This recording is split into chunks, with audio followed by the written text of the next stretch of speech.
Acho que a gente pode começar. Então, pessoal, boa tarde. Obrigada aí todo mundo, né? A gente está começando agora mais uma sessão, né, nesse semestre dos seminários da SBE, abrindo aqui junto com a Diana Moreira. Obrigada aí por aceitar o nosso convite para apresentar. Esse semestre a gente vai ter apresentações mensais, né, em vez de em duas semanas, igual estava no primeiro semestre. E o primeiro artigo vai ser o da Diana, né? Ela ia apresentar o Who Benefits from Meritocracy, mas aí ela vai apresentar outro que é bem correlato hoje aqui para a gente, explicar um pouquinho da agenda dela de pesquisa. Diana, mais uma vez, obrigada e fique à vontade aí. Ótimo. Letícia, obrigada aí pelo convite. Deixa uma caneta aqui. Obrigada pelo convite, é um prazer estar aqui sempre apresentando na SBE. Eu já apresentei uma outra vez, essa é a segunda vez que eu apresento, e sempre um prazer poder apresentar em português, né? Eu queria ter um paper do Brasil, mas enfim, eu vou apresentar esse que não é, com base em dados brasileiros, mas acho que é interessante para as questões que estão sendo discutidas no Brasil. Então, eu decidi mudar o artigo que eu vou apresentar, e eu achei que seria interessante eu falar um pouco da minha agenda de pesquisa, né, me pediram para eu fazer falar um pouco da minha agenda de pesquisa para outra atividade que eu ia ter, e eu achei que seria, na verdade, bacana para as pessoas que não me conhecem, saber um pouco do que eu estou interessada, e aí eu faço o link com o outro artigo que eu anunciei e esse artigo que eu vou estar apresentando, que na verdade são muito relacionados, né? Então, a ideia da minha agenda é basicamente isso, tentar, né, falar alguma coisa sobre governança que funciona no setor público. Então, eu acho que isso vem da ideia de que, né, é reconhecido de que você ter uma burocracia que funciona é algo que é muito determinante para desenvolvimento econômico, né? Então, uma burocracia que consegue né, taxar, uma burocracia que consegue oferecer serviços públicos, tudo isso é fundamental para o desenvolvimento econômico. Organizações públicas ainda, né, em muitos lugares e para muitas pessoas, ainda é sinônimo de disfuncionalidade, né, de ineficácia no seu delivery.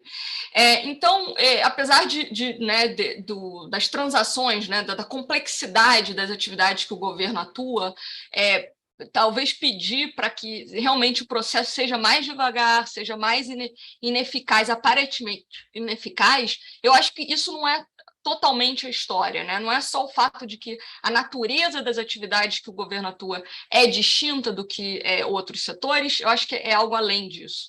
E anedoticamente, a gente vê que isso não parece ser a história completa, por, em algumas entidades, completa disfuncionalidade, além de ter NGOs, né, ONGs que take over, né, que elas acabam oferecendo os serviços no lugar de governos, sugerindo que é uma incapacidade do governo de prover os serviços. Então, além disso, tem muitos países em desenvolvimento que parecem estar perdidos nessa transição, né? Fizeram a tentativa de fazer transição para uma burocracia mais funcional e estão mesmo meio perdidos nesse caminho, né? Nessa trajetória.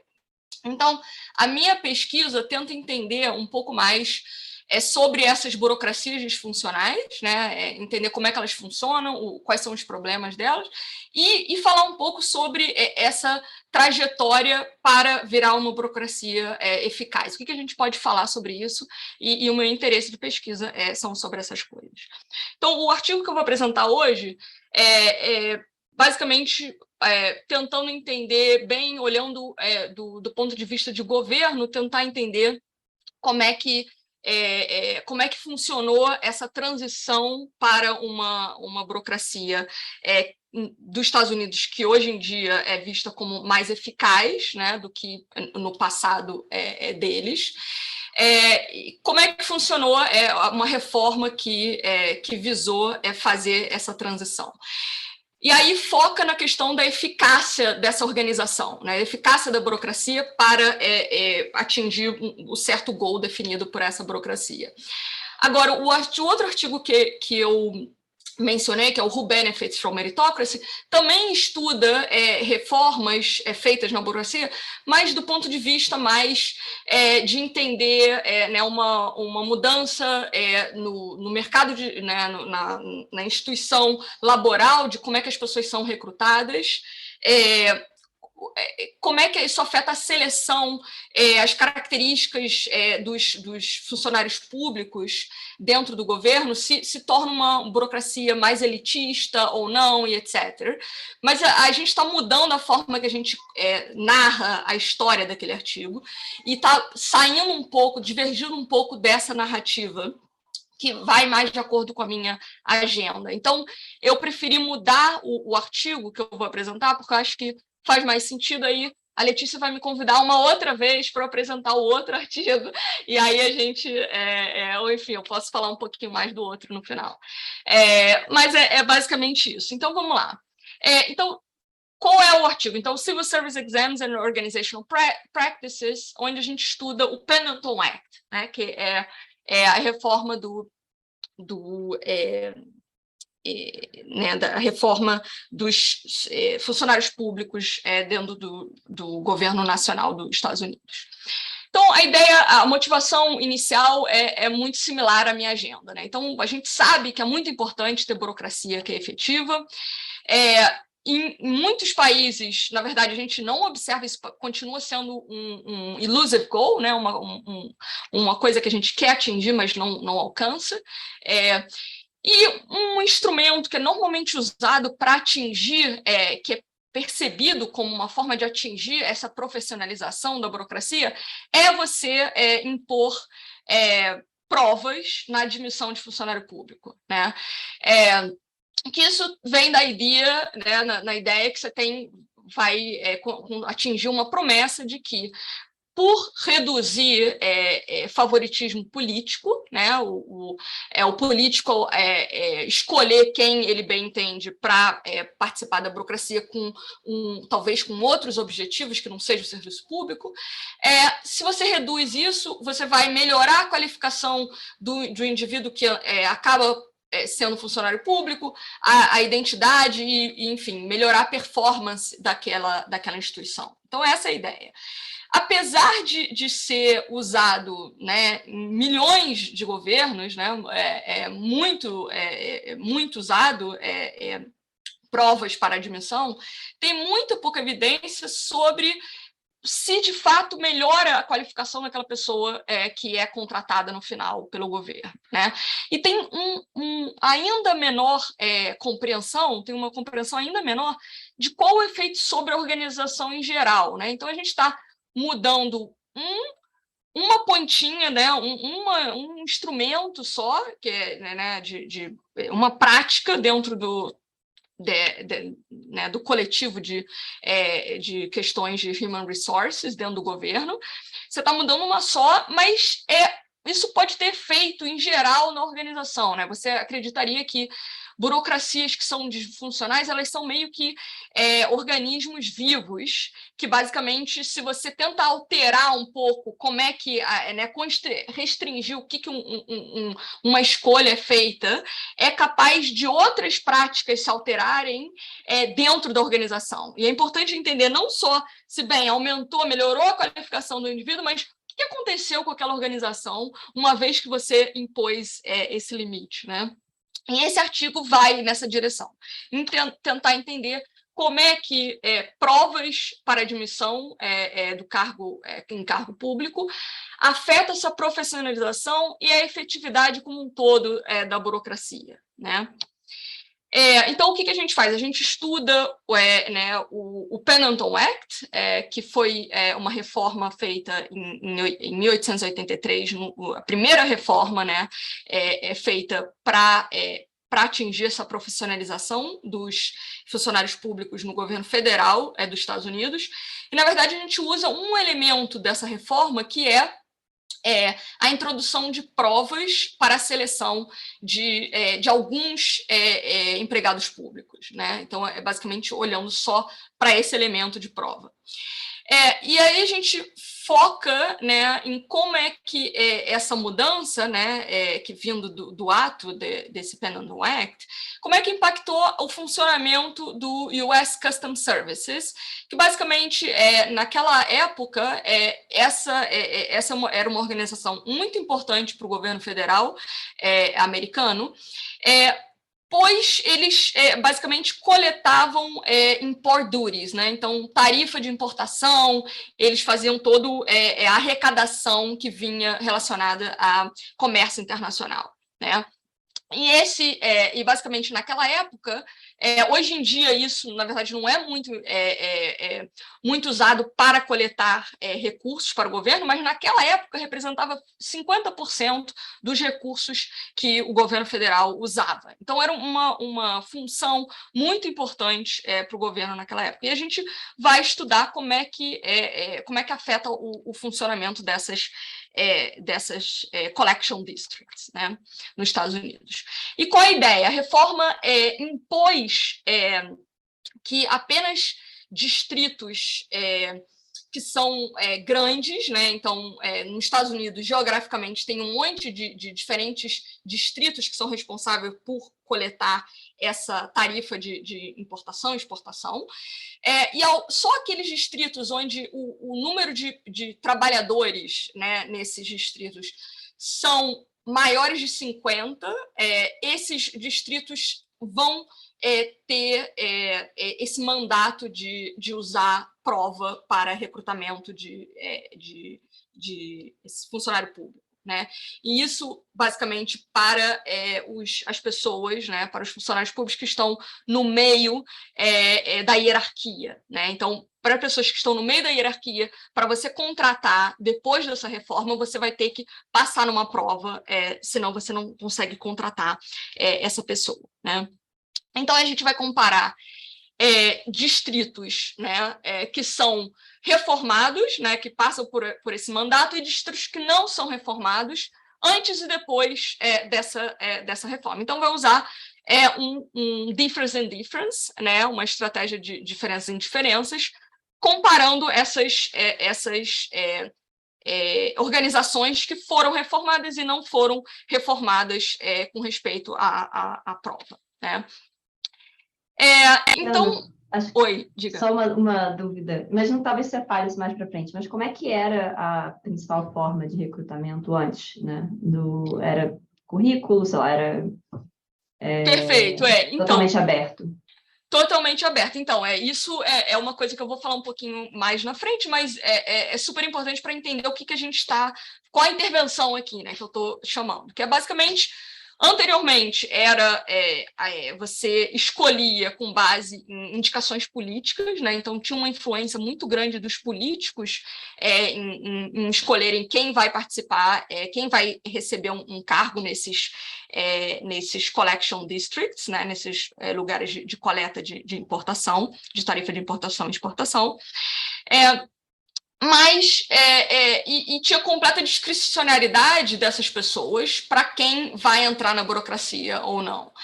Agora, a mudança foi que você impôs uma prova, mas continua com uma discricionariedade. Então, entre as pessoas que ranqueiam no topo da nota de provas, então, entre os 4 primeiros em termos da nota da prova, o político ainda consegue escolher entre os 4 primeiros, mas reduziu muito, né? Porque a discricionariedade, porque você limitou que a pessoa agora precisa performar pelo menos naquele topo 4 ali para poder ser indicada para essa posição, né? Então, você está mudando de um processo que era muito influenciado político, né? para um processo que tem muito menos papel do político e tem mais essa barreira de passar na prova, né? Entendi. E acho que eu também esqueci de falar para o pessoal, mas está todo mundo com o microfone liberado. Então, se vocês quiserem perguntar, podem só se desmutar, ou então quem preferir levantar a mão também, eu estiver tendo dificuldade, eu também consigo, né, tirar o mudo. E quem preferir escrever no chat também, Diana, eu vou estar prestando atenção e aí eu qualquer coisa te interrompo no melhor momento para perguntar. Tá Não é só ótimo. que eu esqueci de falar isso, mas vai lá. Só o chat eu não vou conseguir monitorar, então, por favor, me interrompa aí. Ou Não, levanta a pode mão, deixar. porque aí eu sei que é para eu parar, tá? Então, beleza, gente. Alguma dúvida por enquanto? Tá claro qual é a ideia? Então, vai basicamente comparar essas instituições que passaram por uma reforma mandando provas para admissão do funcionário público relativamente a essas outras organizações onde não ocorreu essa mudança, né? Então, basicamente, essa a comparação que a gente está interessado. O que a gente vai achar nesse artigo, né? A gente vai ver que a reforma realmente funcionou como era planejado, ao menos por algumas proponentes dessa reforma, de mandar colocar à prova, em dois quesitos, né? O que a gente acha que melhorou a qualificação das pessoas que entram na burocracia. Então, o burocrata, a pessoa o funcionário público que é admitido agora é melhor, né? Agora, melhorou também o número de vezes que as pessoas saem e entram na burocracia, né? Reduziu rotatividade de funcionário público por conta de você impor a prova. Entretanto, a gente não acha um efeito substancial sobre a nossa medida de performance, né, que seria cost effectiveness. Então, quanto dólares eles arrecadam para cada dólar gasto para o funcionamento daquela organização. Então, essa medida de performance, né, não parece, de eficácia dessa organização, não parece ter aumentado muito. E a gente oferece no artigo uma explicação de por que não aconteceu, apesar, né, de ser parcialmente bem sucedido em melhorar características né, dessa organização, em termos da qualificação das pessoas, da rotatividade e tudo mais, não melhorou. O que aconteceu, a gente mostra um mecanismo relacionado a outros atores dentro dessa organização, que são pessoas que continuaram sendo admitidas fora do mandato de provas. Então, o que aconteceu? A reforma só obrigou provas para as pessoas que estavam no meio da hierarquia, mas deixou pessoas no baixo da hierarquia dessas organizações e no topo da hierarquia, né, o gerente dessa organização e as pessoas que tinham recebiam menos, né, estavam na parte de baixo da hierarquia, continuaram sendo contratadas sem essa prova. E aí o que aconteceu é que a gente documenta que tem uma realocação tanto para essa parte de baixo da hierarquia, quanto o fato de não ter mudança no topo da hierarquia também representou um problema em termos de melhora de eficácia dessa organização. Então, é basicamente essa história que a gente conta. Então, ao impor a prova, teve melhoras parciais, né, dessa organização, mas essa organização parece ter respondido de forma que acabou não resultando em melhoras na performance dessa organização, né? Então, vocês têm dados da conexão política dos empregadores? Dos empregados, desculpa, desses novos dos empregados. Não, na verdade, então, a gente não tem dados, a gente vai estar usando dados do censo, né, e não tem informação de conexão política. Só que a gente tem algumas evidências relacionadas ao fenômeno político, que é quando tem mudança de partido no nível nacional, a gente observa que tem um efeito maior nesse quesito, mas o dado individual de conexão a gente não tem isso, infelizmente. Sim. Vocês têm os nomes, assim, de forma talvez o sobrenome desse para identificar? Tem o nome, isso. Tem o nome. A gente tem até no outro artigo, a gente faz uma análise da identidade um pouco dessas pessoas, né?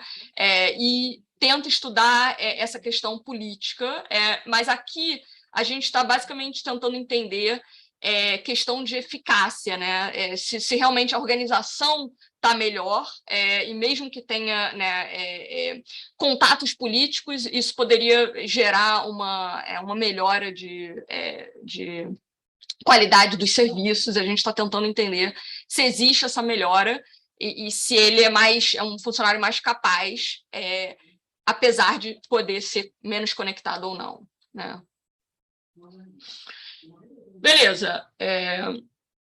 Ok, então a gente tem alguns. Isso aqui eu vou pular, mas basicamente tentando falar um pouco de quão difícil responder essa pergunta, né? Quais são os problemas empíricos quando você tenta responder a pergunta? Basicamente, o maior gargalo, eu acho que é falta de dado de human resources, né? Você não tem informação dentro do governo de diferentes organizações que estão sobre um regime e não estão contratando sobre esse regime de provas. E para você entender o efeito da prova, você precisa basicamente disso, né? E de uma adoção dessa prova que foi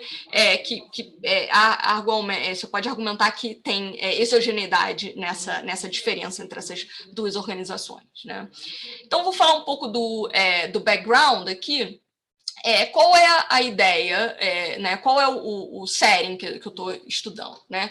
Então, a gente vai estar falando do Custom Services nos Estados Unidos, que basicamente são prédios, né, perto dos portos que estão tentando coletar tarifa de importação e exportação. Então, eles têm, né, o barco chega no porto, aí eles têm todo um processo de pegar um produto que chegou naquele porto e precificar em termos da tarifa, né? Então ele tem que entender, esse produto aqui ele é dessa qualidade, portanto eu tenho que taxar dessa forma.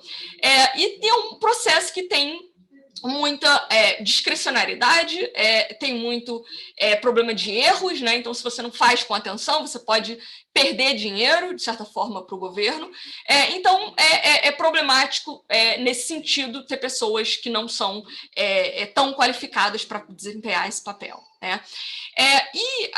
O argumento das pessoas que estão propondo essa reforma, né, naquela época, foi basicamente que os Estados Unidos tinham um custo de coletar dinheiro, né, de coletar nesses portos, que era excessivamente alto relativamente a outros países. Então, a França, relativamente à Alemanha, à Inglaterra. Todos esses países, na verdade, tinham uma capacidade muito maior de coletar, dado os custos de coletagem, né? Então, esse era o argumento deles, e eles atribuíam isso ao fato de que não tinha prova na admissão. Eles falavam, bem, isso faz com que os políticos acabam indicando pessoas para essas organizações, isso gera overstaffing, né? Então, um monte de trabalhador que, na verdade, pouco faz, né? E ele não é necessário, talvez, nessas instituições, tem muita corrupção e tem muita falta de cuidado em lidando com esses serviços públicos, né? Então, o argumento era isso, e aí, só para elucidar aqui a ideia, isso aqui é uma foto de um desses prédios, né, que basicamente tinha responsabilidade de coletar essas tarifas. E, na verdade, eles coletavam $5, então a receita desse distrito aqui era $5, enquanto eles gastavam $228 para oferecer esse serviço. Então, é basicamente muito ineficaz para obter $1 para o governo federal. Né? Claro, é um caso isolado, mas é só para dar uma ideia do que a gente está tentando entender aqui, né? Então, quais foram as regras dessa reforma? Diga lá. Só para eu entender um detalhe. No caso, então, esse layer intermediário, né, que foi justamente quem passou a ter o exame, seriam como se fossem esses fiscais que, de fato, cobram, digamos assim, essas tarifas e impostos do... Então, não, então, são clerks que participam desse processo como é que fala? Apreciar o produto, de você categorizar os produtos e tudo mais. Agora, o chefe total desse distrito, que é a pessoa que tem completa discricionariedade aqui, né, e que vai aprovar o que o clerk está fazendo e tudo mais, ele está fora dessa reforma.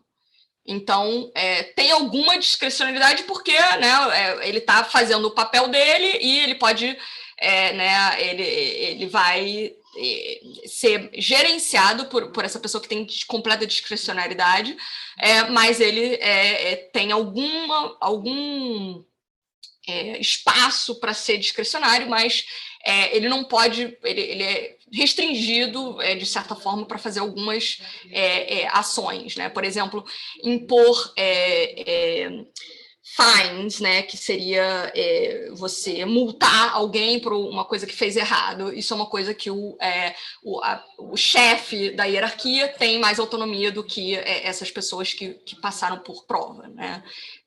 Então, é dessa forma. Tem alguma discricionalidade, mas não é completo, né? Entendi. Só uma dúvida mesmo mais porque eu fiquei pensando, né? Por que só esse layer intermediário e não a categoria mais baixa? Né? A categoria de cima a gente até consegue entender o porquê não, né? Assim, seja, digamos assim, um cargo realmente mais político, só talvez de indicação ou coisas do tipo de gerência. Mas, assim, por que essa categoria do meio e não, por exemplo, os trabalhadores também mais baixos não estariam sujeitos a, né, sei lá, empregos mais simples, sujeitos a esses exames, né? Então, eu acho que isso aí, na época, eu não sei exatamente qual era a discussão, tá, que estava sendo feita, mas pensando com um olhar moderno, né, sobre essas questões, eu acho que tem uma ideia de que tem menos discricionariedade em termos da função de Estado das pessoas que estão na parte de baixo, né? Então, você talvez não seja tão problemático você permitir que tenha indicação política na parte de baixo, porque a qualificação não é tão necessária, que seja alta, então né, o papel desempenhado, a qualidade do funcionário não é tão fundamental ali, e essa questão que ele não tem tanto papel de tomar decisões ali, em termos do que é benefício para o Estado, e aí você poderia ter mais questões políticas, né? Então, sempre isso aqui, a ideia é que tem uma barganha dentro do Congresso para você aprovar essas reformas, e isso foi o que foi aprovado, né? Agora, tem uma justificativa que eu acho razoável nesse quesito, mas na época eu não sei se, na verdade, foi isso que foi falado, né? Mas foi, no final, o que restou da barganha de políticos, né? Obrigada. Beleza, então qual a ideia? Então a gente vai estar comparando distritos onde são menores, né? Eles têm menos de 50 empregados no ano da reforma, tá? E distritos que têm mais de 50 empregados que, portanto, participaram dessa reforma de prova, né? De mandato de prova. E o importante é que a gente mantém esse grupo ao longo de todo o tempo. Então, no ano da reforma, que é uma reforma que aconteceu mais ou menos de surpresa, porque aconteceu o assassinato do presidente dos Estados Unidos, e isso trigou, e esse assassinato foi por uma pessoa que estava querendo um emprego público e não conseguiu. Então, isso gerou um movimento político para conseguir aprovar essa reforma. Então, foi uma coisa mais ou menos surpresa que passou essa reforma. E a gente fixa, né, em 83, quem são as organizações que são reformadas e as organizações que não são reformadas, tá? E é importante notar que aqui não tem nada de tenure, né? Então, não tem estabilidade da posição, é só a prova. Então, só está mudando prova, os funcionários nas duas organizações, nos dois tipos de organizações, continuam podendo ser demitidos, não tem estabilidade aqui, tá? E a gente vê que realmente não foi uma reforma que não pegou, né? Que a gente pode pensar que, na verdade, passou essa reforma, na verdade, a maioria das pessoas não estavam sendo recrutadas por esse sistema. Não, na verdade, 60% do estoque de empregados 10 anos depois da reforma, chegavam no cargo via prova, né? Agora, além desse meio do caminho, né, dessas pessoas que estão no meio da hierarquia, tem, como a Letícia enfatizou, essas pessoas que estão no parte de baixo da distribuição e as pessoas que estão na liderança dessa hierarquia, que ficaram fora dessa reforma acho que tem questões políticas e questões que você pode racionalizar de por que isso acontece, né? Em geral, historiadores e pessoas né, que estudam essa reforma, em geral, elas veem essa reforma como eficaz para aumentar a eficácia desses distritos, né? Então, eles, em geral, veem como uma reforma eficaz. O que a gente mostra nesse artigo aqui é uma história um pouquinho diferente, né? Então, tem alguns elementos de ser bem-sucedida, mas nem tanto, né? Então, é isso que a gente vai estar focando hoje. Alguma pergunta até aqui? Eu vou esperar um pouquinho, caso alguém tenha alguma dúvida aí.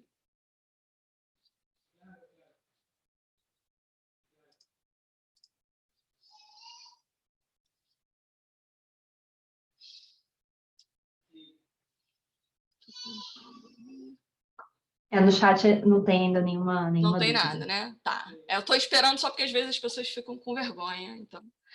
Não tenham vergonha, eu acabo falando rápido, então me pause, por favor. Então, vamos lá. Qual é a ideia da história aqui? Então, a gente tem esses collection districts, né? Esses distritos de coleta que são reformados, então são essas bolinhas laranjas, então está espalhado por todo o território dos Estados Unidos, né? E tem essas bolinhas laranjas que são reformadas e as bolinhas azuis que não são reformadas. E a gente vai estar comparando a bolinha laranja relativamente à bolinha azul ao longo do tempo, antes e depois da reforma, né? Então é basicamente isso que a gente vai estar fazendo. Então, qual é o dado que a gente está usando? Esses em azul são todos abaixo, então, de 50 mil, é isso? Isso. Na verdade, não é 50 mil, é 50. Então, é bem pequeno. Então, você pensa numa organização, pensa naquele prédio que eu mostrei a foto. Né? Não, é do prédio. É do prédio. Então, quais são os funcionários que estão trabalhando naquele prédio ali? E alguns, né? Nova York, por exemplo, tinha 1.000 funcionários. Né? Outros são bem menos. Então, assim, é a variação de funcionários que estão trabalhando. Né? Então, alguns têm 50, outros tem menos, e aí a gente vai estar comparando esses dois grupos, né? Até pensando nisso, tem alguns que passam a ser tratados depois, o estabelecimento cresce e começa a ser tratado. Então, na verdade, a comparação aqui fixa o inicial, né? Então, quem inicialmente foi indicado para ser tratado. Depois, posteriormente, eles mudam a regra um pouco. Então, eles acabam, mesmo que ele não pule o cutoff, eles relaxam um pouco a regra e passam a tratar mais pessoas que... Né, esses distritos que são um pouco menores. Então, o problema é que em 3 anos, mais ou menos, eles vão, 3 ou 5 anos, eles relaxam um pouco essa regra e passam a passar a prova para um conjunto maior desses distritos, né? Agora, nesse intervalo, não tem nenhum que passa, né? Que passa a ser tratado nesse intervalo de 5 anos, né?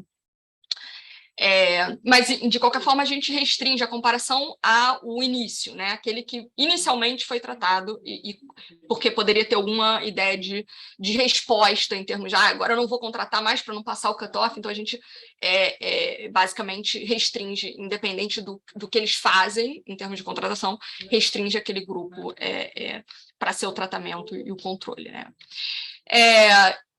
Então, qual o dado? O que a gente vai estar fazendo aqui? A gente pegou esses papéis, né, que são papéis né, são fotos tiradas da organização estrutural, né, dos trabalhadores aqui dos Estados Unidos. Então, aqui a gente tem, para cada organização dos Estados Unidos, tá, a gente tem todos os trabalhadores, né, a cada 2 anos eles tiram essa foto e a gente digitalizou esses documentos, né? Então, a gente tem o nome dos trabalhadores, onde eles trabalham, onde é que ele nasceu, né? O estado que ele nasceu, como é que ele foi indicado para entrar, e o salário que ele ganha. Então, a gente usa, né, aqui a gente faz essa digitação desses documentos para entender qual é a estrutura desses distritos, daqueles prédios. Quem está trabalhando naqueles prédios, quem trabalha com quem, quais são as funções que eles desempenham e tudo mais, né? E clerk, basicamente, a maior parte das pessoas que passam na reforma, no nosso caso, são clerks. Então, aqui a gente capturou um monte de clerks, né, que são pessoas que estão fazendo trabalho de papel, né, checando papelagem das coisas, desses distritos. Então, basicamente, 80% das pessoas que precisam passar na prova são esses clerks, tá? Que estão nesse meio da hierarquia.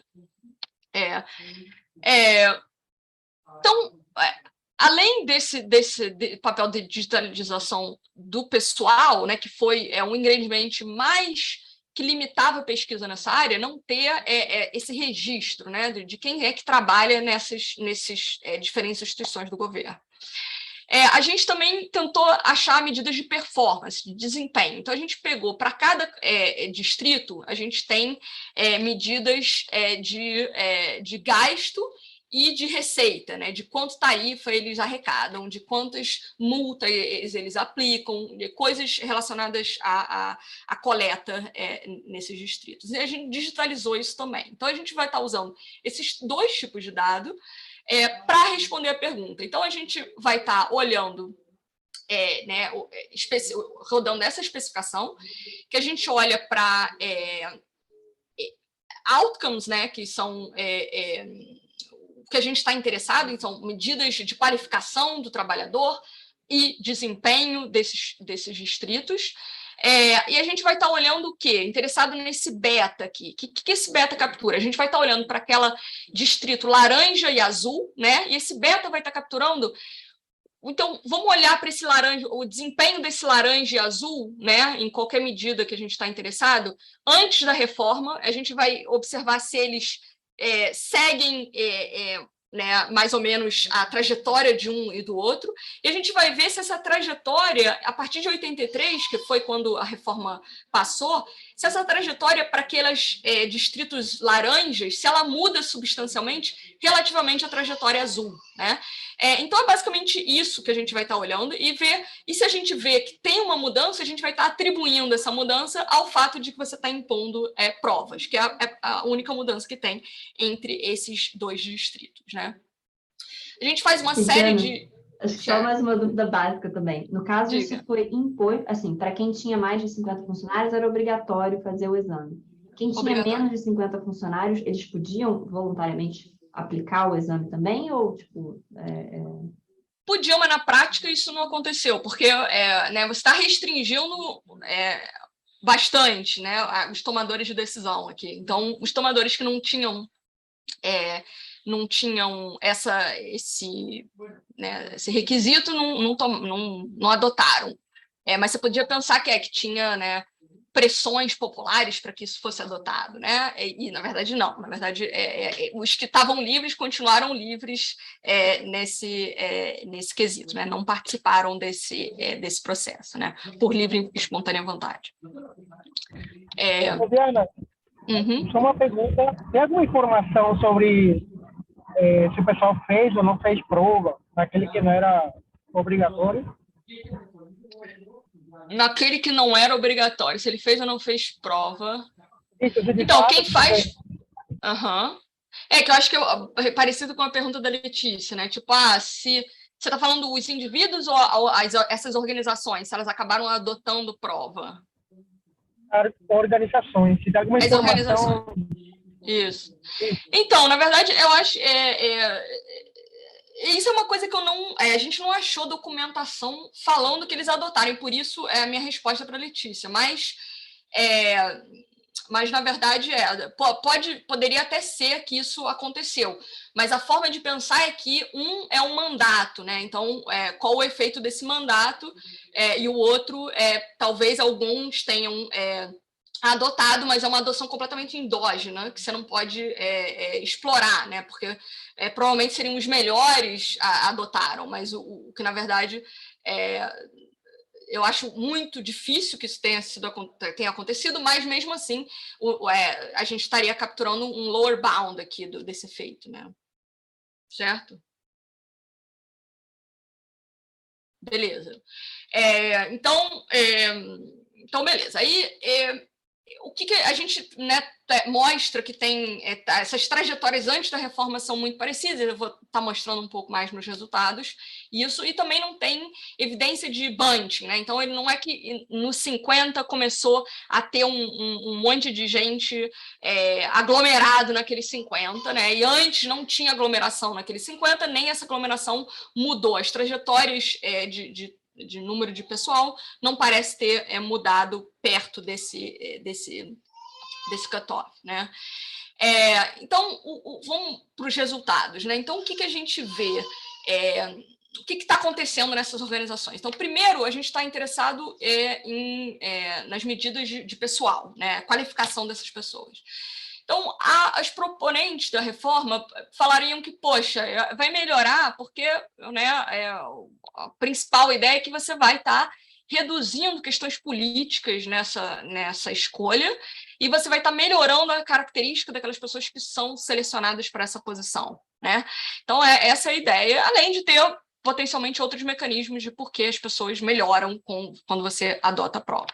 Agora, poderia ser do oposto, né? Então, você poderia ter reformas que, na verdade, pioram a qualidade, porque, como eu falei, é uma restrição no processo de escolha. Então, se eu sou um gerente, que eu estou escolhendo o meu pessoal, e eu quero realmente melhorar o serviço público, mas agora tem essa restrição, poxa, talvez seja pior isso, né? Então, pode ser que piore a qualidade das pessoas que são encontradas aqui. Então, o que a gente vai perguntar? Será que nessa imposição da prova melhorou ou piorou a qualidade dessas pessoas, né? Então, para fazer isso, o que a gente faz? A gente linka esse registro histórico, né, de quem trabalha na burocracia com o censo. E aí a gente recupera onde é que essas pessoas estavam trabalhando antes de entrar na burocracia. Tá? E a ideia é que, bem, se essas pessoas tinham trabalhos similares ao que eles vão estar fazendo dentro da burocracia, que a gente chama de professional jobs, então eles são professores, eles são advogados, eles são accountants, né? Se eles fazem esse tipo de trabalho antes, será que aumentou a proporção de pessoas que faziam esse tipo de trabalho antes? Será que aumentou a proporção de pessoas que sabem ler? Será que aumentou a proporção de pessoas que, né, no censo, a gente consegue observar que não tinham trabalho nenhum, ou trabalhavam em low-skill occupations, né? Então, é isso que a gente vai estar entendendo. O que a gente mostra aqui é que, de fato, né, esse classified multiplicado por F, por depois, né, aquele beta, né, capturando aquela diferença de trajetória, se tem uma diferença de trajetória depois da reforma. porque a gente vê que tem uma diferença de trajetória na qualificação desse indivíduo. Então, o indivíduo parece mais provável de ter essa professional occupation nesses distritos reformados, relativamente aos distritos não reformados, após a reforma, né? Então, um aumento de 0,6 pontos percentuais, né? De melhora na qualificação, né? Isso acontece principalmente para as novas pessoas, né, que são os new hires, as pessoas que estão entrando agora na burocracia, e claramente, né, o estoque não afetou muito por enquanto, porque né, a cada nova pessoa que entra tem esse efeito de melhora de qualificação, mas o estoque ainda está lá, né? Então, realmente tem um efeito que captura com novas pessoas que estão entrando, e basicamente novas pessoas que são submetidas à prova. Então, não melhora muito as pessoas que né, não são submetidas à prova. Então, essas que estão nas outras partes da hierarquia, na verdade, não tem essa melhora de qualificação, o que reforça a ideia de que isso foi um efeito, de fato, da prova, né? A gente também olha para outras características, né, que se ele é literate, né, se é analfabeto, se é proporção de mulheres, se é branco ou não branco, todas essas questões a gente olha, na verdade não tem efeito nessas outras dimensões. A questão de ser analfabeto, na época, 95% dessas pessoas já eram alfabetizadas, então não é um outcome que parece ser relevante. White também, infelizmente, infelizmente, para aquela época e para os resultados, né, as duas coisas, a maioria, né, tinha uma proporção de pretos nessa burocracia muito pequena, então você não consegue capturar esse efeito estatisticamente, né? Diana, diga. Uma pergunta rápida. Você tem informação sobre desempenho pessoal? Tipo, alguma medida, sei lá, de produtividade? Porque também uma questão, assim, que seria a interpretação, não sei, que a pessoa pensou, seria que, tipo, antigamente, o empregador, ele via alguma coisa que talvez as provas não capturavam e, sei lá, eles contratavam bem. Perfeito. E agora, tipo, ele observava coisas que a prova não conseguia capturar, mas, de fato, contratava um pessoal que era bom para a tarefa que tinha que desempenhar. Então, eu acho que uma questão que, assim, não sei se fica aberta, seria a questão de desempenho. Tipo, o desempenho. Então, a gente olha... seria evidência de que, de fato, o empregador estava perdendo alguma coisa. Agora, se tem efeito zero ou negativo, o empregador tem mais informação, né? Então, deixa eu tentar te responder, Brasmir. Acho que é uma pergunta super importante, né? Então, essa medida de qualificação aqui talvez não esteja capturando desempenho, né? Ele pode estar performando em outras dimensões. O que a gente mostra, então, a gente vai olhar o desempenho, né? Que a coleta, o quão capaz essa organização como um todo, né? A gente não tem desempenho individual, mas a gente tem a organização como um todo, se essa organização é capaz de performar melhor uma vez que a reforma é passada. Isso é uma questão, tá? A segunda questão é que a gente vai mostrar também que essa medida que eu estou falando, que é uma medida de qualidade desse indivíduo, é correlacionada com o desempenho, com essa outra medida de desempenho. Então, organizações onde aumenta a proporção de pessoas com essa profissão professional occupation, né? Essa ocupação de professional, essas organizações acabam performando melhor em termos de receita, né? Então, na verdade, é uma ideia indireta o que a gente vai conseguir oferecer para você aqui, em termos de como isso captura a qualidade dessas pessoas. Mas, idealmente, a gente gostaria de ver o indivíduo, né? Alguma performance de desempenho do indivíduo, e a gente não tem, infelizmente, não tem isso, tá? Beleza, aí... Ana, só uma dúvida simples. Uhum. Quantos anos depois da reforma que você está olhando mesmo? quantos anos depois. Então, eu vou estar olhando até 10 anos depois. Até tá? 10 anos depois. Até 10 anos depois, e para medida de desempenho, eu estou olhando até 20 anos depois. Então, mas esses resultados aqui são até para 10 anos depois da reforma. Né? Entendi. E acho que você tinha falado rapidamente, mas não teve alguma antecipação no sentido assim, como esses locais sabiam que ia passar essa reforma de contratação, sei lá, em massa antes, da forma livre, antes que eles tivessem que estar submetidos a isso? Perfeito. Então, na verdade, a gente talvez tenha alguma antecipação empiricamente, a gente pode falar algumas coisas. Uma é que teve essa surpresa, né, que foi essa reforma já era falada há muito tempo, só que ocorreu o assassinato do presidente que trigou, politicamente permitiu essa reforma ser passada no Congresso.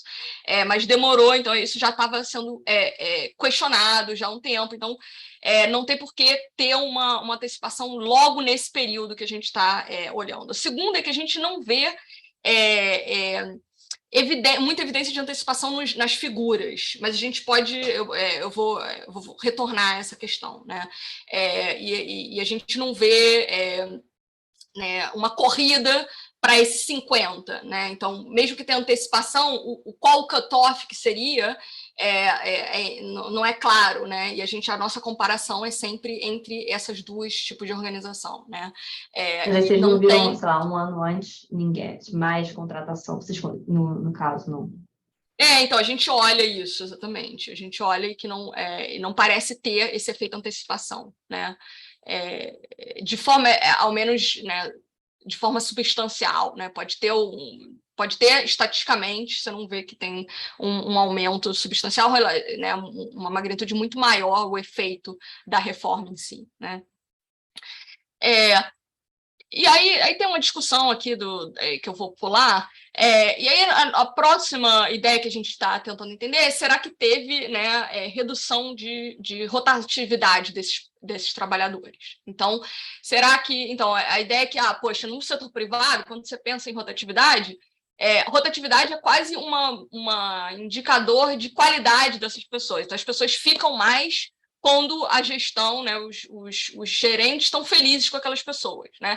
Então, seria uma outra... Então, o fato de reduzir rotatividade pode ser uma indicação de melhora de qualidade desse indivíduo. Agora, no setor público, tem outros efeitos, né, que você pensaria, que poxa, talvez...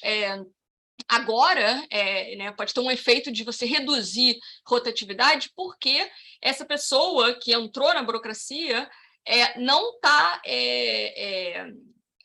conectada politicamente. Então, eu, na verdade, não quero demitir essa pessoa para colocar uma nova pessoa, porque eu não posso escolher quem é a nova pessoa que vai entrar na burocracia. Então, para que eu vou criar conflito nessa organização, demitir essa pessoa para colocar uma pessoa que eu não me importo, né, em termos políticos, né? Se importa, talvez, em termos de serviço, mas não político. Então, o que acontece é que poderia reduzir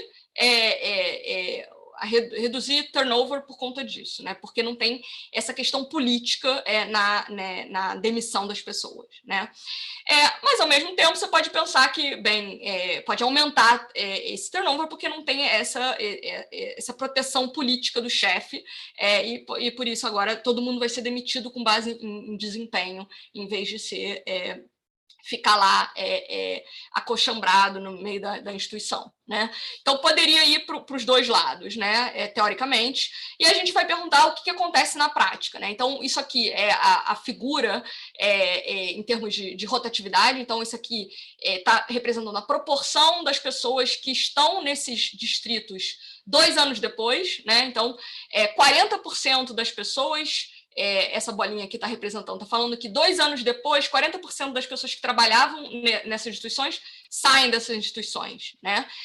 E essa medida de desempenho, elas basicamente, de rotatividade, seguem, a laranja e a azul basicamente estão seguindo uma outra, né? Mostrando essa ideia de trajetória comum, né? Dessa medida. Agora, o que acontece logo na passagem da reforma, é que tem um aumento substancial, tem um distanciamento, né, dessa medida de 85, dessa medida de rotatividade. Então, o que acontece? A laranja parece continuar baixa e a azul continua com esses spikes, né? E esses spikes acontecem justamente quando tem mudança política no nível federal. Então, quando muda o presidente em termos de republicano-democrata, né?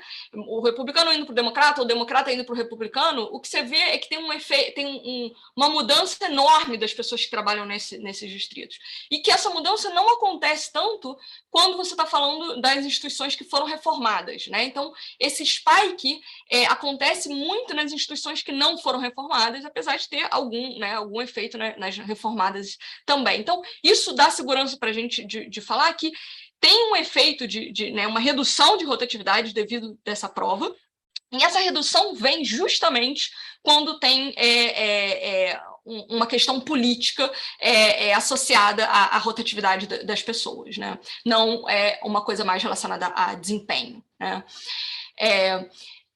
E aí, e esse efeito é um efeito substancial que a gente mostra, isso aqui é basicamente a tabela referente àquele efeito que eu já descrevi, e a gente faz, né, em geral, que a gente, né, nossa leitura é que teve uma redução de rotatividade, teve uma melhora da qualificação desse indivíduo, e a gente faz uma série de robustez desses resultados, mostrando que esse resultado é super robusto, tá? Aí, o que a gente está interessado? Bem, então melhorou, essas pessoas têm um mecanismo aqui da gente pensar de como pode estar melhorando melhora de desempenho, né? Como o Vladimir tinha perguntado. O que aconteceu com o desempenho dessas pessoas ou do que a gente vai olhar aqui, dessa organização, né? E o que a gente mostra é que teve quando a gente olha para qualquer medida de desempenho aqui, tanto despesa, né? Será que a despesa reduziu? Eles estão mais eficazes? Tanto a despesa de pessoal quanto a despesa em geral? Será que isso reduziu? Então, a gente vê que tem essa trajetória entre a azul e a laranja, né, continua paralela antes e depois da reforma, né? Não parece ter mudança. Será que aumentou a receita que eles trazem para esses distritos? Também é a mesma coisa. Será que, né, então, a medida de cost effectiveness, que a gente chama, né, de eficácia aqui do dólar gasto, de quanto eles conseguem arrecadar, isso basicamente continuou a mesma coisa, não teve efeito nessas medidas, né? Não teve efeito identificável, né, em termos estatísticos. Agora, a nossa amostra é pequena, né? Então a gente não tem tantas organizações que a gente está observando, então o nosso, apesar da magnitude que a gente capturar é pequena, tá? E muitas vezes vai na direção oposta do que você esperaria, o erro padrão aqui é grande, então a gente não consegue rejeitar que teve uma melhora de um efeito médio aqui, poderia ter um aumento de 20%, e a gente não está capturando, né? O que é um efeito substancial, né? Então, na verdade, a mensagem aqui que a gente está tentando falar é que, bem, é imprecisamente estimado, tá? Mas é um efeito pequeno que a gente documenta, mas a gente não pode, na verdade, rejeitar que não foi uma reforma bem sucedida em termos de desempenho. Agora, o que a gente pode falar é por que não foi ainda maior, né? Por que não foi ainda maior e por que tem esse efeito meio talvez fraco dessa reforma, tá? O que a gente pode entender aqui falar mecanismos do que está acontecendo nessas organizações, né? Então, a gente tenta falar histórias que a gente pensou e aí a gente viu no dado que, na verdade, não tinha evidência de que aquilo explicava essa falta de eficácia, né? De por que não teve essa tradução de melhor de qualificação do pessoal para melhoria de performance. O que falhou aqui? Então, a gente tem algumas teorias, então eu vou falar de duas ideias que, na verdade, a gente achou evidência contrária e da ideia do que a gente acha que realmente está acontecendo. Então, as duas ideias que não parece ter muita... não parece ser muito relevante empiricamente, primeiro, que foi uma ideia de spillovers, né? Então, na verdade, essa collection, todo mundo fugiu desses lugares, e aí os barcos foram para outros distritos, então teve uma mudança no nos produtos que estavam vindo, nos trabalhadores que estavam acessando esses lugares.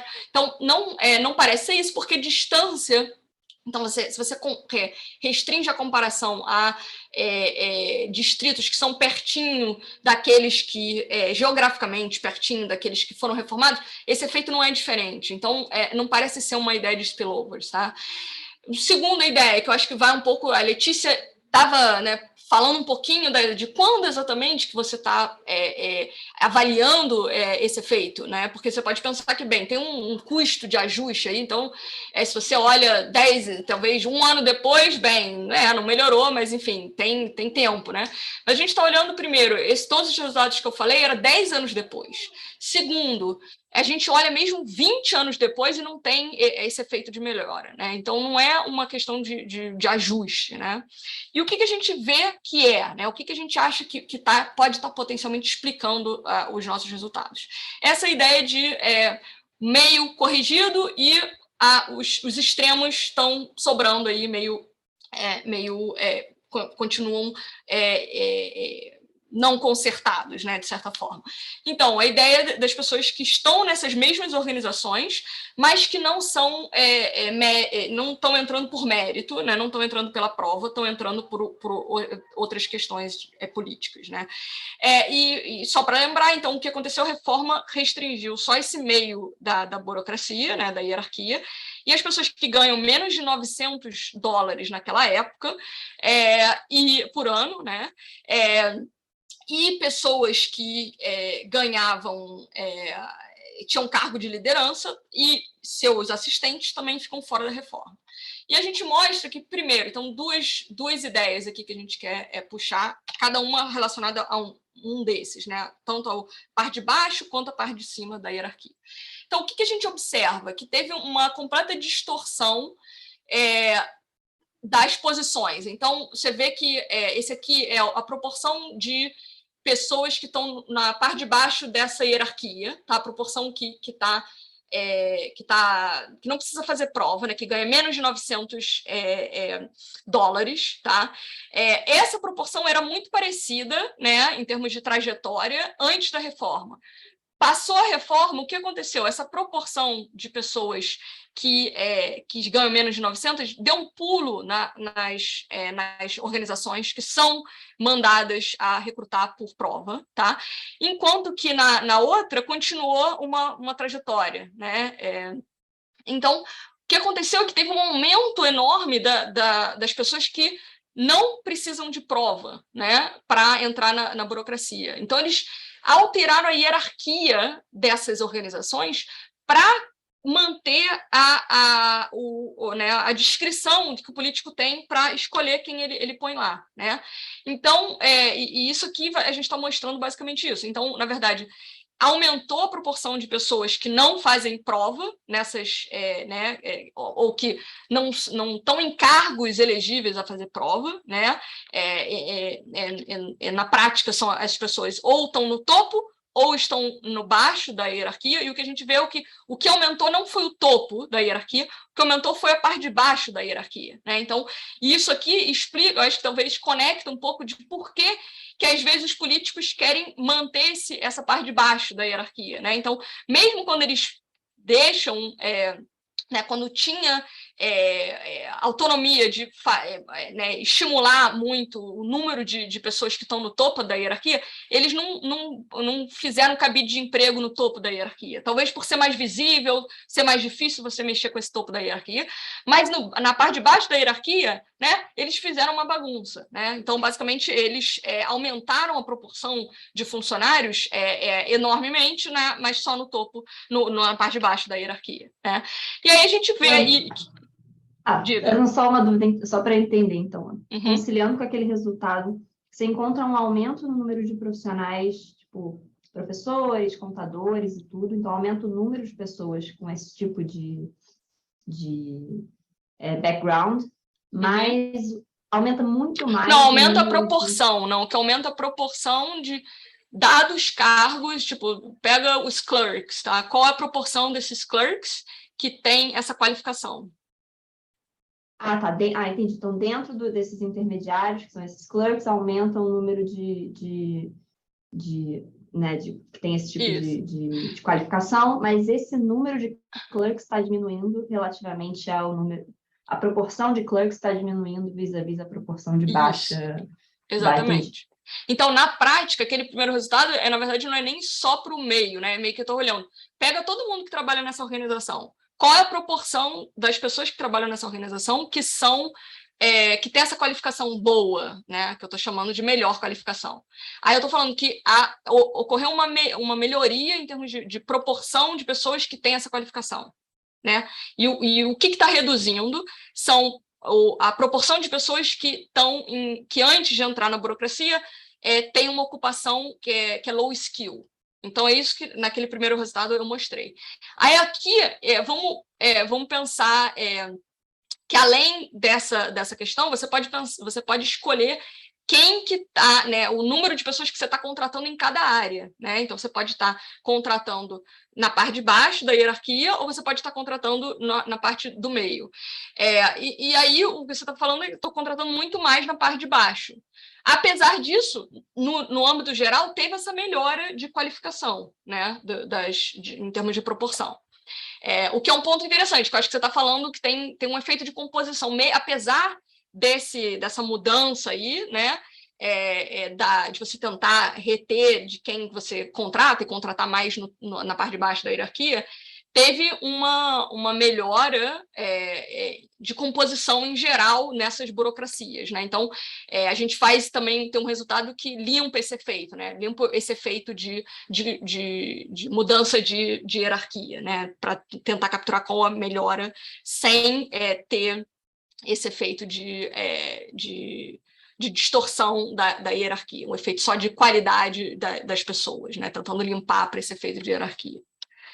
E aí, o que a gente vê? A gente vê que tem cada oportunidade que os políticos têm de contratar, a cada novo ano que eu posso contratar, eles usam para distorcer mais essa hierarquia. Então, passa de uma proporção que é igual ao grupo de controle, né, em termos de proporção que vai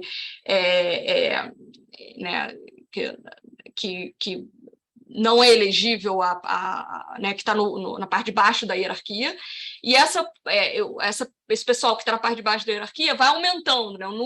A proporção do total da organização que está nessa parte de baixo aumenta 30 pontos percentuais, né? Com 10 anos depois da reforma. Então, a cada oportunidade, a cada ano que eles têm, eles usam para fazer essa distorção, né? E aí, isso aqui falando um pouco, relacionando com a pergunta que você fez, né?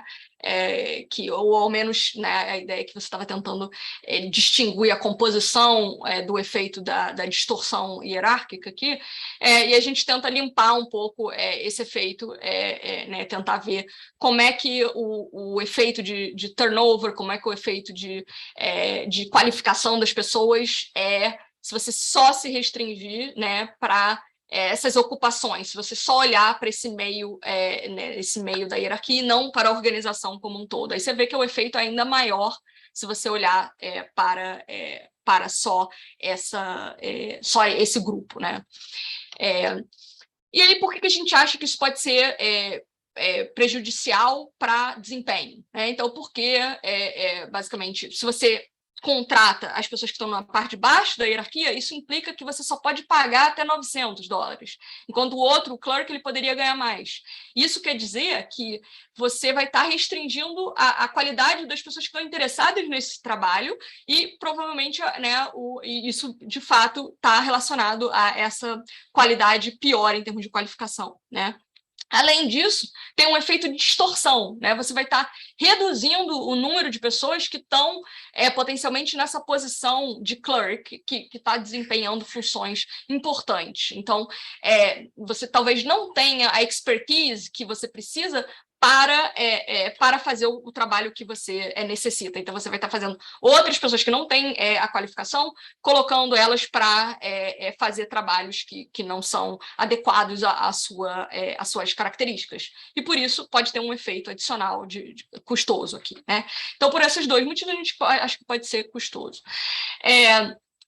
Além disso... O número total diga. muda de profissionais nesses... O número total...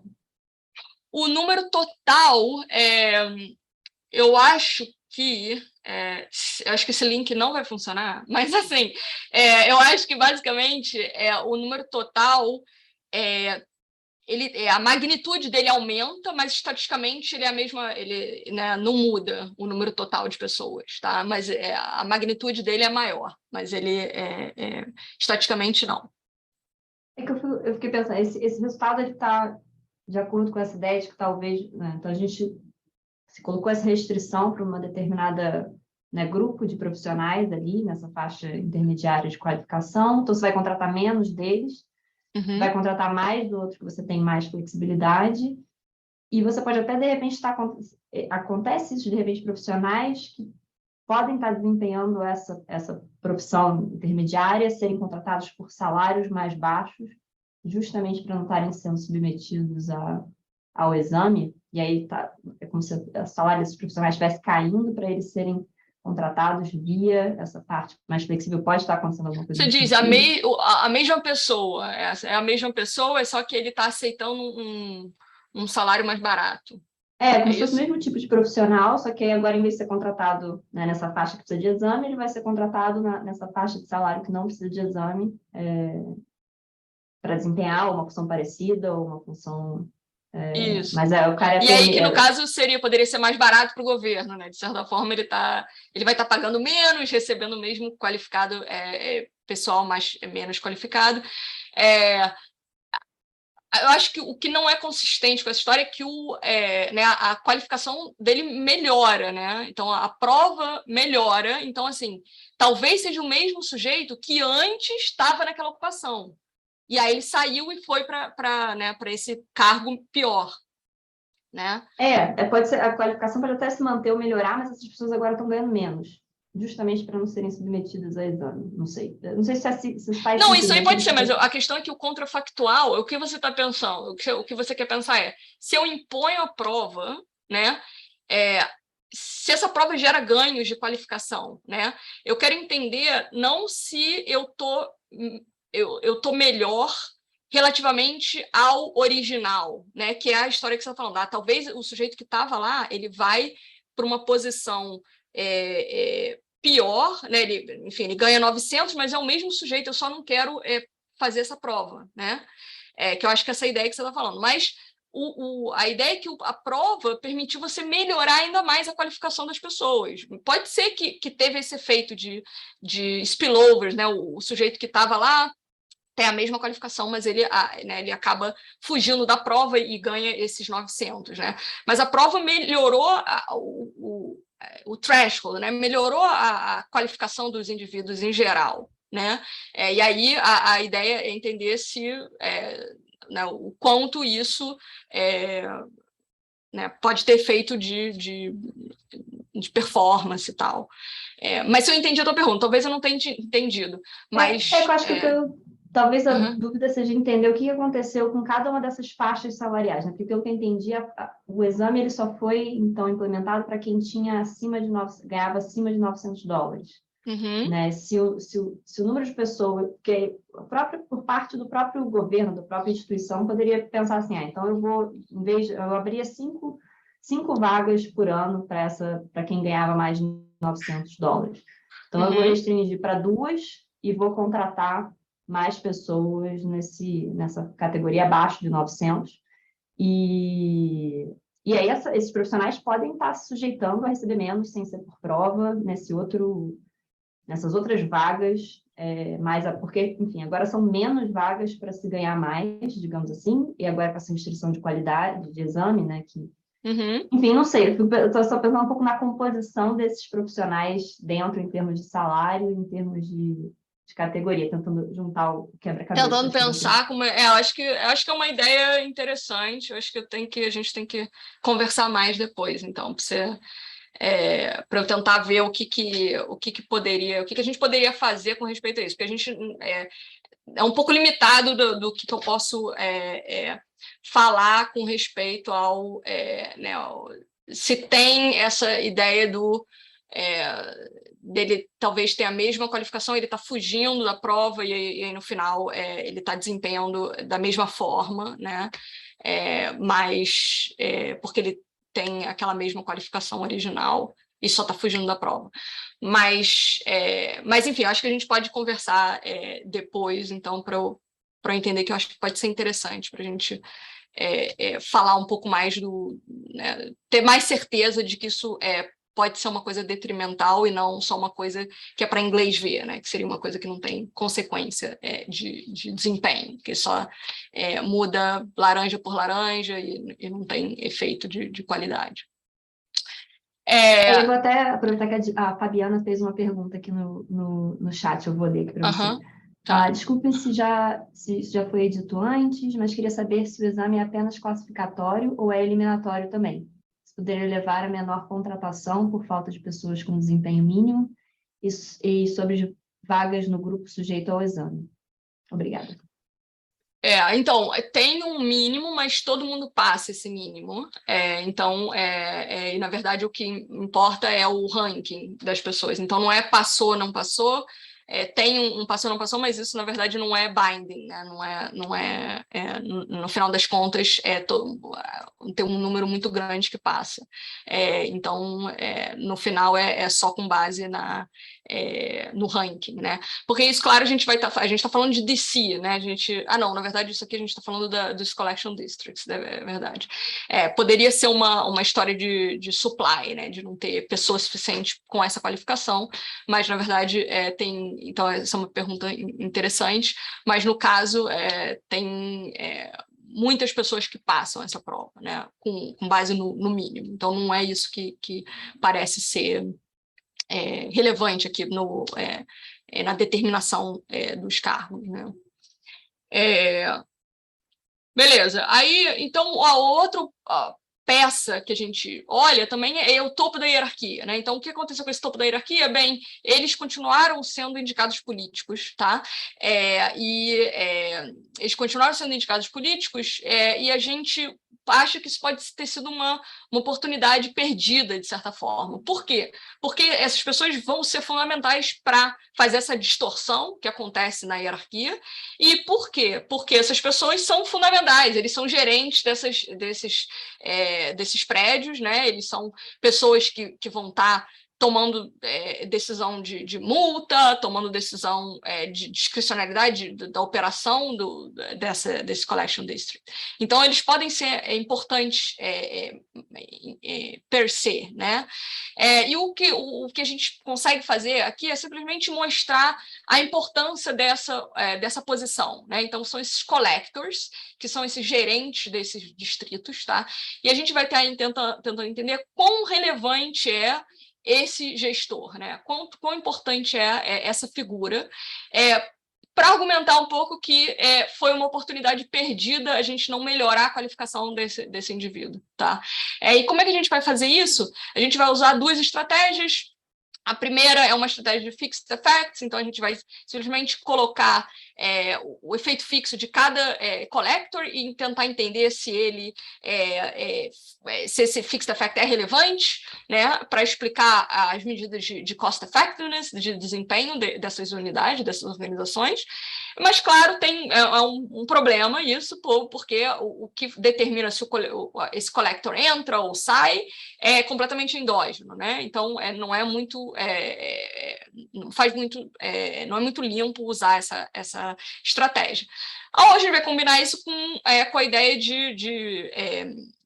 esses collectors que morreram no cargo, né? Então, pessoas que estavam trabalhando e aí do nada morreram no cargo, e aí a gente quer tentar entender o quão consequente é essa morte para excesso de variação nas medidas de desempenho. Então, se essa posição não é muito relevante para o desempenho, não vai ter variação na variância desses outcomes, né? E a gente coleta mais informação ainda para documentar quem é que morreu durante durante estando no cargo. E aí, basicamente, que a gente vai no Congresso americano, como essa figura era uma figura importante, né, essa posição tinha que ser confirmada pelo Congresso, a gente tem, nos anais lá do Congresso, a gente consegue ver quem são as pessoas que acabaram saindo do cargo por uma questão de morte, né? E aí, com isso, a gente documenta consegue capturar esse excesso de variância no desempenho por parte devido à morte, né? E as duas estratégias sugerem que, na verdade, essa posição é realmente muito importante para essa medida de eficácia, né?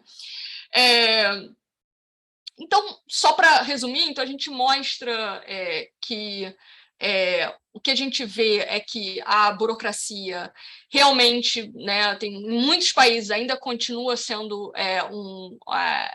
um elusive goal, né, uma coisa que vocês estão tentando atingir, mas que não é para muitos, não é para poucos países conseguem atingir isso. E a história dos Estados Unidos oferece uma janela para entender isso, né, que como é que eles fizeram essa transição para uma burocracia profissional, né? E a gente foca no Pennington Act e mostra que ele foi parcialmente bem-sucedido, né? Ele acabou melhorando a qualificação das pessoas, medida de rotatividade, mas o efeito sobre eficácia foi limitado, de certa forma, né? Sobre medida de desempenho. E aí a gente eu acho que tem duas ideias que eu acho que é importante desse artigo. Eu acho que a primeira é que, se você impõe essas provas, gera quase esse efeito, né, que é uma reforma que é bem parcimônia, de certa forma, né, ela só mudou prova, você quase ganha um benefício do tenure, de certa forma, porque você reduz rotatividade, principalmente rotatividade relacionada a questões políticas. Então, quase uma reforma simples teve todo esse benefício em termos de qualificação, em termos de rotatividade, né? E ao mesmo tempo, que para mim foi surpreendente, né? E ao mesmo tempo a gente mostra que, na verdade, quando a gente pensa nessas reformas, a gente tem que internalizar o fato que tem essas unintended organizational changes, né? Tem outros atores que podem estar não tão satisfeitos com a reforma e alterando as decisões que eles fazem para resistir à reforma. E é importante a gente pensar nessas questões quando a gente desenha instituições dentro do governo, né? Então é basicamente isso. Obrigada aí pelas perguntas. Um prazer. Obrigada, Diana. Não, realmente super interessante esses resultados. Vou abrir aqui, não sei se mais alguém tem alguma dúvida. Se tiver, eu tenho uma, mas... temos uma dúvida aqui.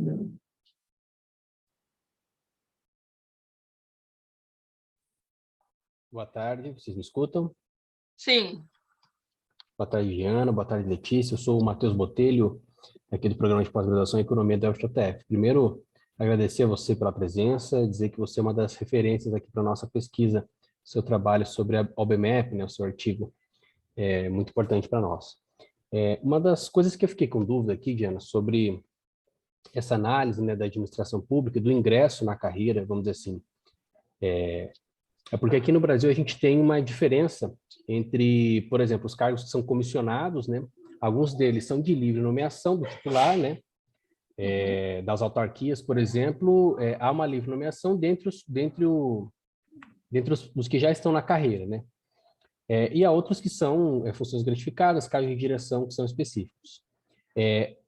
Aqui, por exemplo, costumava-se, né, até anos anteriores, respeitar, mesmo nos cargos de nomeação, uma lista tríplice, por exemplo, né? Então, eram indicados ali nomes, e aí, tradicionalmente, né, o primeiro colocado, né, nos processos de escolha, por exemplo, para as reitorias, né, nas universidades públicas, ou mesmo, né, para a Procuradoria-Geral da República, era indicado. Aí você estava falando, né, pelo que eu entendi, que esse concurso havia ali 4... Mas, desculpa, mas isso é dentro dos appointed, né? Você está falando as pessoas de cargos de liderança dentro do serviço público normalmente tinham uma lista tríplice, mas nada relacionado à prova, certo? Não, então, a minha dúvida está relacionada se na prova, por exemplo, esses 4 primeiros colocados, né, que você falou geralmente, né, que eram os que estavam habilitados a serem chamados ao serviço público. Se eles geralmente se respeitava, né, essa tradição, vamos dizer assim, de se nomear o primeiro colocado, ou se vocês avaliaram isso ou se não, se realmente era uma decisão discricionária da parte ali do titular e ele indicava conforme a sua própria vontade. Porque eu pergunto, né, porque no caso aqui das nossas nomeações, foi se estabelecendo essa tradição, né? No caso, não pelo concurso, mas pelas votações, né, pelos conselhos, por exemplo, agências nacionais, né, para indicar o primeiro colocado, e aí, enfim, esse primeiro colocado era indicado. Mas e nesses concursos aí, geralmente, vocês viram se o primeiro colocado, né, o que tivesse a maior nota, era ou não? Como é que funciona? Então, na verdade, eu não sei isso, eu não tenho a resposta. Eu achei uma pergunta interessante que vai mais nas normas, né? Porque tem as regras e tem as normas, né? Tem as normas sociais que as pessoas atuam que vai no topo dessa norma. Eu não acho, eu não tenho esse dado, eu acho que é uma coisa que a gente poderia fazer um trabalho qualitativo, né, de tentar buscar essas informações nos jornais, tal, mas a gente não tem a classificação, eu acho, dessas pessoas que a gente consegue identificar. A gente só vê se ele assumiu o posto, e a gente não vê a prova dele, né? Não vê qual o ranking dele, mas eu acho que é bacana entender isso, né? Eu acho que é isso. Na verdade, eu tô meio restrita de tempo, gente. Porque eu tenho um compromisso que, na verdade, em meia hora eu tenho que estar num outro lugar e eu tô meio corrida aqui, mas o papo tá bom e foi super útil aqui. E se você tiver outras, né, se alguém tiver outra pergunta também, eu feliz de responder ou, enfim, conversar outro dia, se for uma outra questão mais pessoal. E é isso. Não, muito obrigada, Diana. Eu tinha esquecido, você falou que você tinha realmente logo juntinho ali outro compromisso. Agora eu tenho que sair para o outro lado. Isso. Vai lá. Vai lá, para você não se atrasar. Muito obrigada aí. Um prazer, Letícia. Vamos conversar mais aí. Eu que agradeço. Foi um prazer te receber aqui. Até a próxima. Até mais. Tchau, tchau. Tchau, tchau. Até mais. Tchau, tchau, pessoal. Letícia, obrigada. Uma dúvida só sobre a gravação. Ela vai ficar disponibilizada? Como é que funciona? Sim, ela vai estar lá no YouTube da SBR. Tá. Em mais alguns diazinhos já deve estar lá. Tá certo. Muito obrigado, viu? Boa tarde. Tchau, tchau. Nada, boa tarde.